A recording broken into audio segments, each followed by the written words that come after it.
Sabe, a gente para pensar o que significa, de um ponto de vista puramente físico, estar vivo. Não tô falando de poesia, de filosofia, tô falando da matéria, do que nos compõe. Parece uma pergunta simples, né? Mas a resposta, olha, ela muda tudo sobre como a gente se enxerga. Vamos direto ao ponto. A gente tem essa mania de pensar no corpo como, sei lá, uma bateria, que a gente carrega com comida e depois vai gastando ao longo do dia.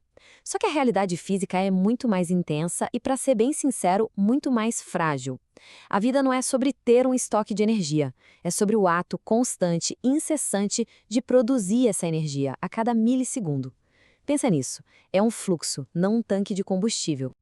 E por que esse fluxo contínuo é tão crucial? Porque o universo inteiro tem uma tendência natural à inércia, ao equilíbrio, à bagunça. A termodinâmica é clara: se não tiver uma fonte de energia constante, qualquer sistema organizado, como o nosso corpo, simplesmente se desfaz. A vida, então, é uma espécie de rebelião espetacular contra essa regra universal. E é aqui que a gente chega no coração da coisa. Nós não somos objetos parados que simplesmente existem. Somos um processo, um regime que é ativamente mantido a todo momento. A nossa existência é literalmente uma luta sem trégua, uma resistência física contra a tendência do universo de nos levar de volta ao pó. A grande pergunta é: qual é a nossa principal arma nessa luta? A resposta não está num órgão que a gente consegue ver, nem num sistema famoso como o circulatório. Está numa máquina, uma máquina molecular minúscula, antiquíssima, um verdadeiro herói desconhecido que trabalha sem parar dentro de quase todas as nossas células.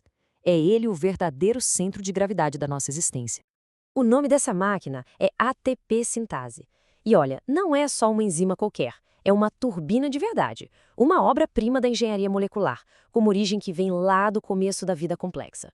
Ela fica girando, girando sem parar, para nos manter longe do equilíbrio, longe da inércia.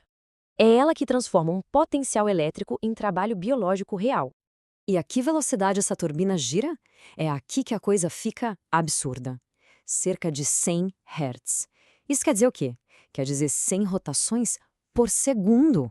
Agora mesmo, dentro das nossas células, bilhões e bilhões dessas microturbinas estão girando numa velocidade alucinante para gerar a energia que nos mantém vivos. A escala dessa atividade é simplesmente inimaginável. E aqui está o ponto mais crítico de todos. A nossa estabilidade não vem de uma grande reserva de energia guardada. Ela vem da operação contínua e, por isso mesmo, super frágil dessa máquina. Então, o que acontece se esse fluxo, essa rotação, parar? O resultado é mais rápido e mais dramático do que a gente consegue imaginar. A sequência de eventos é assustadoramente rápida. Se o fornecimento de oxigênio for cortado, a linha de montagem de energia do corpo, a chamada cadeia respiratória, para em menos de 1 segundo. Em cerca de 5 segundos, a represa de energia que alimenta as turbinas, o gradiente de prótons, colapsa. E aí, entre 6 a 10 segundos depois, a ATP sintase para de girar. Nos tecidos que mais consomem energia, como o cérebro, a consequência é imediata: a consciência se vai.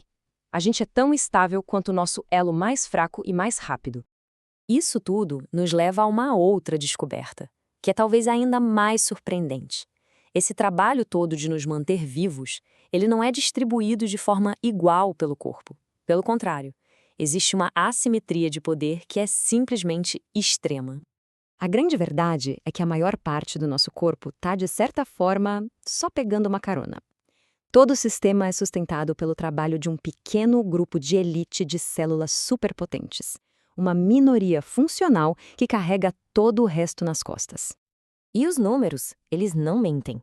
Quando a gente está em repouso, algo entre 90% e 95% de toda a energia do nosso corpo é produzida dentro das mitocôndrias. E onde a ATP sintase trabalha? Exatamente lá. Quase toda a nossa existência é movida por esse mecanismo espetacular. Agora, pensa na implicação disso. Apenas uns 5 a 10% de todas as unidades vivas no nosso corpo, as células que têm mitocôndrias, estão fazendo esse trabalho pesado. Todo o resto, como os glóbulos vermelhos ou a imensa comunidade de micróbios no nosso intestino, são como passageiros. Eles dependem totalmente do ambiente estável que essa minoria cria para eles. E a diferença de potência entre elas é gigantesca. Uma célula de alta demanda, tipo um neurônio ou uma célula do coração, pode ser mais de 100 vezes mais potente, metabolicamente falando, do que uma célula de baixa demanda. A nossa taxa metabólica não é uma média simples. É o resultado do trabalho de umas poucas usinas de energia de altíssimo desempenho. E isso nos leva para uma escala ainda maior, a escala da história da vida na Terra. Como é que a matéria conseguiu se organizar em algo tão incrivelmente complexo como nós? A resposta está nessa própria máquina. A aquisição da mitocôndria com a sua ATP-sintase foi o evento que tornou a vida complexa fisicamente possível. Foi essa usina de energia que deu à matéria a capacidade de construir e manter estruturas complexas, como os animais, lutando contra a tendência do universo de ir para a desordem. Nós, e todos os outros animais, somos uma consequência direta da invenção dessa máquina incrível. No final das contas, se a gente puder tirar uma lição fundamental de tudo isso, é uma redefinição do que significa estar vivo. Não é uma propriedade estática que a gente tem, é um fluxo dinâmico que a gente precisa manter. É uma dança constante na beira de um abismo termodinâmico. E isso nos deixa com uma última pergunta para refletir. Se a nossa existência não é definida por quem somos de forma estática, mas sim pelo que fazemos a cada instante, por esse fluxo incessante de energia, então o que a gente é de verdade quando esse movimento para? A resposta é que, sem esse fluxo, a gente simplesmente deixa de ser.